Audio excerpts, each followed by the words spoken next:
WWE Wrestlepalooza is in the books. The first exclusive PLE to come to ESPN, unless you have a VPN, that is. John Cena makes his debut in the last entrance in Indianapolis to face Brock Lesnar in a one-on-one match. During the intros, Lesnar will be joined by Paul Heyman, the Oracle, the Wise Man, once again an advocate for the night. All it took was one high five to get back in the groove, and just like that, Paul Heyman delivered an introduction for the Beast. After the introductions were done and kicking out of a bunch of AAs, Brock Lesnar would defeat John Cena in their final match, or supposedly will be as far as now. Brock would pull off his ponytail, standing over Cena, wondering what happened, how the match go wrong. It seemed like the introductions were done. Now, I don't want to say this is absolutely hilarious, but I'm not saying this is...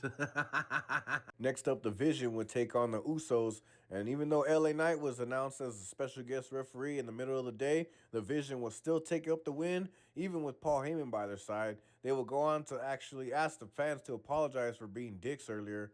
AJ Lee and CM Punk would have their match against The Vision as well, Seth Rollins and Becky Lynch, that is. And in a hell of a mixed tag match, just when he thought they were about to lose, AJ Lee hooks on the submission, forcing Becky to tap, taking the win over Rollins and Lynch. Man, the man was distraught. Rollins was pissed, but Lee and Punk seemed to have a good time. They're about to go out in the ring, I think, if there wasn't a crowd around.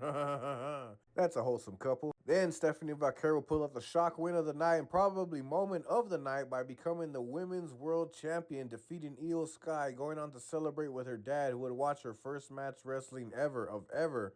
She would hand him the title, but go on to celebrate as La Primera is the new women's champion. Undertaker would have a special segment with Stephanie McMahon, but it would actually be a surprise to let her know that she's going to be the first inductee into the 2026 Hall of Fame. She would be surprised. Undertaker just having to pop up everywhere, isn't he? Lucha Libre, AAA, WWE, NXT. Is he going to show up at TNA?